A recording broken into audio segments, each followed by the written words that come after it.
ملک سے وفاداری اور حب الوطنی کا دعویٰ اس پر آپ قبضہ کر لیتے ہیں، اور جب آپ سے کوئی اختلاف رائے کرتا ہے پھر آپ ملک کے دشمن ہیں، آپ تو ملک کو کمزور کرنا چاہتے ہیں۔ مجھے یہ کہنے دیجئے، ہمارے پرائم منسٹر صاحب بھی، ہمارے آرمی چیف بھی چائنا گئے، انہوں نے بڑی محنت کی، لیکن سفارتی حوالے سے ہمارے پرائم منسٹر کامیاب ہو کر واپس نہیں آئے۔ کا مہمان یہاں آیا، جی ہاں، ہم سب لوگوں کی خدمت میں حاضر ہوئے، مہمانداری کی، ایک جملے میں اس نے ہمیں جواب دے دیا کہ پاکستان میں اب بھی سیاسی استحکام نہیں ہے، اور ریاست اس حد تک شقی القلب ہو چکی ہے کہ ان کو احساس تک نہیں ہے کہ یہ ملک کے باشندے ہیں اور ان پر کیا گزر رہی ہے۔ 40 سال سیاست کی خارزار وادی سے گزر کر آج کھڑا ہوں، ان صحراؤں کو میں نے عبور کیا ہے۔ آپ کے ملک کے عوام آپ کو ٹیکس نہیں دیں گے، عوام کو آپ پر اعتماد نہیں ہے۔ عام لوگوں میں جو بات ڈسکس کی جا رہی ہے، زیادہ تر اس کا تعلق ٹیکسز کے ساتھ ہے۔ ہر شعبے میں، ہر سطح پر، ہر کاروبار میں، ہر تنخواہ میں، ہر کمائی میں ٹیکسز لگا دیے گئے ہیں، اور اسی کی بنیاد پر پھر مہنگائی کا طوفان اس سے روکا نہیں جا سکتا۔ بنیادی بات یہ ہے کہ ہم جس چیز کا ڈیمانڈ قوم سے کرتے ہیں کہ آپ ٹیکس دیں تاکہ ملک کا خزانہ مضبوط ہو، ملک کا اقتصاد مضبوط ہو، جب حکمران اس قسم کا ڈیمانڈ قوم سے کرتے ہیں تو قوم کے بھی کچھ حقوق ہوتے ہیں۔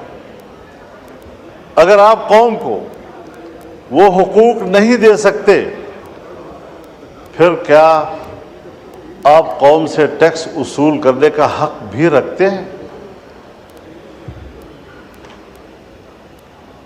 اس کے بدلے میں قوم آپ سے دو چیزیں مانگتی ہیں، ایک امن، جان، مال اور عزت و آبرو کا تحفظ، اپنے انسانی حقوق کا تحفظ، اور دوسرا معاشی خوشحالی۔ عام آدمی کو یہ اطمینان ہو کہ میرے بچوں کے لیے اگلے ہفتے اور مہینے تک گھر میں خوراک موجود ہے، اس کا انتظام ہو سکتا ہے۔ لیکن کیا ہم نہیں سمجھتے یہ بات کہ ہمارے ملک میں ہر جگہ نہ صحیح لیکن بیشتر علاقوں میں صورتحال فاقوں تک پہنچی ہے، کاروبار ختم ہو چکے ہیں، اور میں تو دیکھتا ہوں ہم نے آپریشنز کیے، لوگوں کو کہا آپ گھر بار چھوڑ دیں، سوات سے لے کر وزیرستان تک تمام علاقوں کو خالی کر دیا گیا، عوام نے اپنے ملک کے اندر ہجرت کی۔ ہمارے وہ قبائلی خواتین جو اپنے خاص ماحول میں اور خاص کلچر کے اندر زندگی گزارتے رہے، انہیں آپ نے صحراؤں میں جا کے بٹھایا، ان کو بازاروں میں بھیک مانگنے پر آپ نے مجبور کیا، اس کے چادر کو تم نے تار تار کیا، اور ابھی میرے پاس وفود آئے ہیں،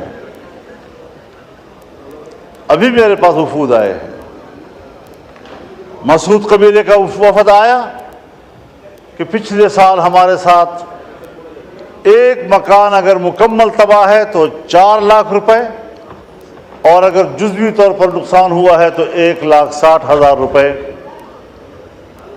اور وہ بھی لوگوں کو پیسے نہیں دیے گئے، اس کا ٹوکن دیا گیا، وہ ٹوکن ابھی تک جیبوں میں لیے پھر رہے ہیں، ایک شخص کو ادائیگی نہیں ہو رہی۔ آپ بتائیں 4 لاکھ ایک مکان بنانے کے لیے، کیا 4 لاکھ پر آپ کے گھر کا غسل خانہ بھی بن سکتا ہے؟ اور آپ نے ان کو کہنا ہے کہ پورا گھر بنانا ہے۔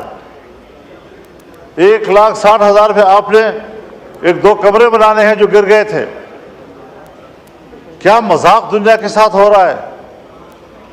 آج چمن کے اوپر، بارڈر کے اوپر 9 مہینے سے لوگ بیٹھے ہیں، در بدر بیٹھے ہوئے ہیں. آپ وہ شرائط ان کے اوپر لگا رہے ہیں کہ جو شرائط سرحد پر بیٹھے ہوئے لوگوں کے اوپر دنیا میں نہیں لگائے جاتے. پوری دنیا میں سرحد پر رہنے والوں کو کچھ خصوصی مراعات ملتی ہیں، اور وہ بھی وہ بارڈر جو بین الاقوامی طور پر ریکگنائزڈ ہو. ہندوستان پاکستان کا سرحد طے شدہ ہے. پاک افغان بارڈر کو میں اور آپ پاک افغان بارڈر کہہ رہے ہیں. کیا افغانستان بھی اس کو پاک افغان بارڈر کہتا ہے یا اس کو ڈیورنٹ لائن کہتا ہے؟ کیا یہ کسی سمجھوتے کی بنیاد پر ہوا تھا کہ ایک ہی آدمی کا گھر، اس کا صحن پاکستان میں ہے، قبر افغانستان میں ہے؟ ایک ہی گاؤں کی مسجد، اس کا محراب افغانستان میں ہے اور اس کی مقتدی جو ہے وہ پاکستان میں کھڑے ہوتے ہیں. چمن میں جائیں، کتنے لوگ ہیں کہ جن کے گھر پاکستان میں ہیں اور جائیدادیں افغانستان میں ہیں، زمینیں وہاں کاشت کرتے ہیں، وہاں سے مال لاتے ہیں، اپنا کمایا ہوا گھر میں لاتے ہیں. آج وہاں پر آپ کر کیا رہے ہیں کہ لوگ بیٹھے ہوئے ہیں متبادل، کوئی ان کے پاس آپ کا تجویز نہیں ہے کہ آپ اس کو کیا روزگار دے رہے ہیں. وہ مزدوری کرتے ہیں،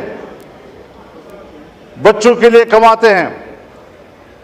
میں آپ کو بتاؤں جناب اسپیکر، اب نوبت یہاں تک پہنچ گئی ہے کہ گھروں کے اندر، میں بڑی ذمہ دار فورم پر بات کر رہا ہوں، کہ گھروں کے اندر ہماری ماؤں بہنوں نے اپنے زیورات بیچ دیے ہیں، بالیاں بیچ دی ہیں، اور وہ اپنے روزگار کی فکر میں ہیں. وہ ختم ہو گئے پیسے. اب گھروں کے دروازے اور کھڑکیاں وہ بیچنے میں مجبور ہو گئے ہیں کہ کس طریقے سے ہم دن رات گزارے. اور ریاست اس حد تک شقی القلب ہو چکی ہے کہ ان کو احساس تک نہیں ہے کہ یہ ملک کے باشندے ہیں اور ان پر کیا گزر رہی ہے.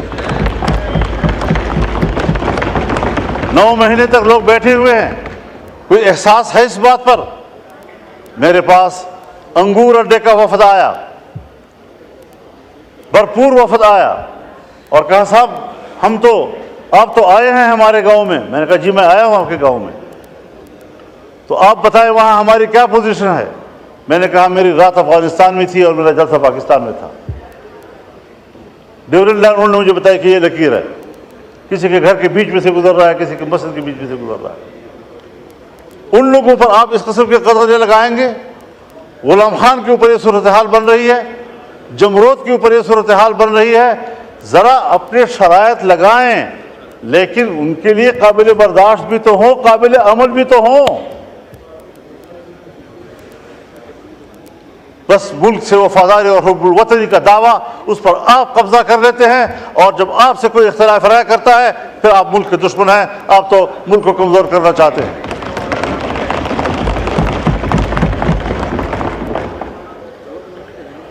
دوسری بات یہ ہے جناب اسپیکر، ہمارے ہاں آپ 1000 ٹیکس لگائیں. میں پارلیمنٹیرین بھی ہوں، 40 سال اس سیاست کی خارزار وادی سے گزر کر آج کھڑا ہوں. ان صحراؤں کو میں نے عبور کیا ہے.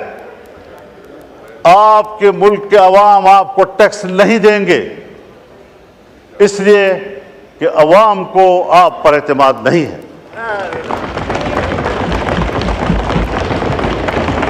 اور یہ بات میں کسی ایک پارٹی کے لیے نہیں کہہ رہا ہوں. اگر میری حکومت ہو اور میں ٹیکس لگاؤں گا تو میرے ہوتے ہوئے شاید لوگ اعتماد نہ کریں، اس لیے کہ لوگوں کو پتہ ہے کہ میرے ٹیکس وصول کر کے اس کو باہر کے قرض میں دیا جائے گا، IMF کے قرض میں دیا جائے گا، ورلڈ بینک کے قرض میں دیا جائے گا. جب میرا ٹیکس میرے فلاح و بہبود پہ خرچ نہیں ہوتا، مجھے کیا پڑی ہے کہ میں عالمی بینک کو بھرتا رہوں اور اپنے پیسوں سے محنت سے بھرتا رہوں. اور یہ آج کی ریت نہیں ہے جناب اسپیکر، یہ ہمیں ورثے میں ملی ہے. جب انگریز حکومت تھی اور بر صغیر پر ان کا قبضہ تھا اور انگریز ملک میں لوگوں سے ٹیکس لیتا تھا، تو بر صغیر کا باسی ٹیکس چوری کرتا تھا، فرنگی کو وہ ٹیکس دینے کے لیے تیار نہیں تھا، اس کو پتہ تھا کہ یہ میری فلاح پہ خرچ نہیں ہوگا، یہ ان کے عیاشیوں پر، اور ہمارا مال برطانیہ جائے گا۔ میں خود برطانیہ میں ایک موقع پر یوم پاکستان تھا اور میں میئر کے آفس میں گیا، پاکستانی کمیونٹی وہاں جمع تھی، مجھے کہا مولانا صاحب ان بلڈنگوں کو دیکھو، یہ ان کے نہیں ہیں، یہ ہمارے اپنے ہیں، ہمارا مال لا کر چوری کر کے انہوں نے یہ بلڈنگیں بنائی ہیں، یہ ہندوستان کی ہے، یہ بر صغیر کی ہے۔ اس کے باوجود ملکہ برطانیہ انڈیا آتی ہے اور پارلیمنٹ اس کو کہتا ہے تم 100 سال سے ہمارے اوپر حاکم رہے ہو، تم نے ہماری سرزمین پر قبضہ کیا تھا، پہلے اپولوجائز کرو، معافی مانگو، اس کے بعد آپ ایوان میں آ سکتی ہیں۔ اور اس نے معافی مانگی، لیکن جب پاکستان آئی اور پاکستان کے پارلیمنٹ میں آنے لگی تو ہمارے اسپیکر صاحب اور چیئرمین سینٹ نے کہا ہم پہلے بھی آپ کے وفادار تھے، ہم آج بھی آپ کے وفادار ہیں۔ اس نظریے کو لوگ ٹیکس دیں گے، اس کو آپ یقین دلائیں گے کہ آپ کی ریاست ہے، ٹیکس آپ کی فلاح و بہبود پہ خرچ ہوگا؟ جب میرا پیسہ میری فلاح و بہبود پہ خرچ نہیں ہوگا، مجھے کیا پڑی ہے کہ میں اس قسم کے ٹیکس، آپ کے ظالمانہ ٹیکس ادا کرتا رہوں گا؟ اور اگر ٹیکس ظالمانہ ہے اور آپ مجھے امن بھی نہیں دے پا رہے، اور جب میرا سب کچھ لٹ جاتا ہے پھر آپ کو جاگ آتی ہے۔ جب چین کا ایک مہمان آتا ہے، اہم مہمان، مجھے یہ کہنے دیجئے، بڑے ادب و احترام کے ساتھ کہنا چاہتا ہوں، ہمارے پرائم منسٹر صاحب بھی، ہمارے آرمی چیف بھی چائنا گئے، وہاں انہوں نے بڑی محنت کی، لیکن سفارتی حوالے سے اگر حقیقت پہ بات کی جائے، ہمارے پرائم منسٹر کامیاب ہو کر واپس نہیں آئے۔ مولانا صاحب کائنڈلی اور ساتھ مختصر کر دیجئے، آج بہت لمبا دن ہے۔ ان کا مہمان یہاں آیا، جی ہاں، ہم سب لوگ ان کی خدمت میں حاضر ہوئے، مہمانداری کی، اور ہم نے ان کو اپنی بھرپور حمایت، تائید، دوستی سب حوالے دیے، انہوں نے بھی سب وہی حوالے دیے، لیکن ایک جملے میں اس نے ہمیں جواب دے دیا کہ پاکستان میں اب بھی سیاسی استحکام نہیں ہے، پاکستان کی سیکورٹی اب بھی ٹھیک نہیں۔ آپ بتائیں کہ کس بنیاد پر وہ انویسٹمنٹ کریں گے یہاں پاکستان میں؟ جی کائنڈلی حضرت صاحب کائنڈلی وائنڈ اپ کیجئے، تاکہ آج بہت لمبا دن ہے، رات کو 11-12 بجیں گے۔ اب یہاں پر آپ نے عزم استحکام کوئی آپریشن کے نام سے کوئی کیا چیز کر دی ہے، میں نے کہا ہمیں تو 2010 سے مار کھا رہے ہیں انہی آپریشنوں کے ہاتھ سے، دہشت گردی کے خلاف جنگ، دہشت گردی کے خلاف جنگ، کیا دہشت گردی کے خلاف جنگ یہ بین الاقوامی ایجنڈا نہیں ہے؟ اس پہلو کو ہم کیوں نظر انداز کر رہے ہیں؟ باجوہ صاحب نے مجھے کہا، میں نے باڑ لگا دیا ہے، فخر سے کہتا تھا میں نے باڑ لگا دیا ہے، کسی کا باپ بھی نہ افغانستان جا سکتا۔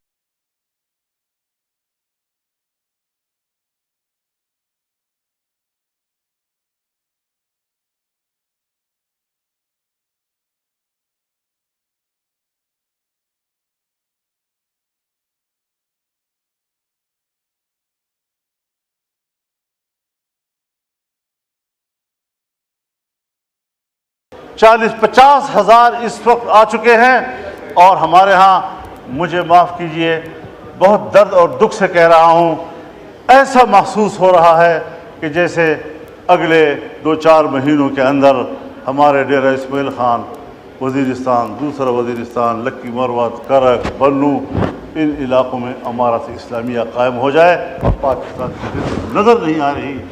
مغرب ہوتی ہی تمام تھانے بند ہو جاتے ہیں اور ان کو حکم دیا گیا،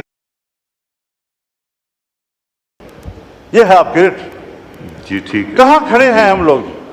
تو فکر بندی کی بات ہے حضرت۔ جی یہ آپریشن میں نے پہلے بھی عرض کی ہے، آج بھی کہتا ہوں، یہ عزم استحکام نہیں، یہ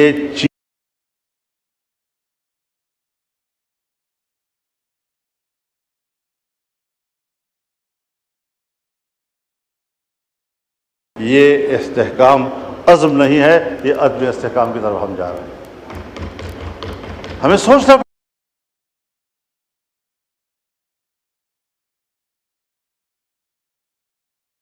آپ کے سامنے بات کر رہا ہوں کہ اس طریقے سے اگر آپ قوم کو ہانکتے رہیں گے، پاک پی ڈبلیو ڈی کو آپ ختم کر رہے ہیں، ہزاروں ملازمین کو آپ بے روزگار کر رہے ہیں، اتنا بڑا محکمہ جو پاکستان سے پہلے کا ہے، ان تمام محکموں کی ماں ہے، آپ نے کس سے مشورہ کیا؟ میں تو یہ دعویٰ بھی کرتا ہوں کہ یہ جو عزم استحکام پالیسی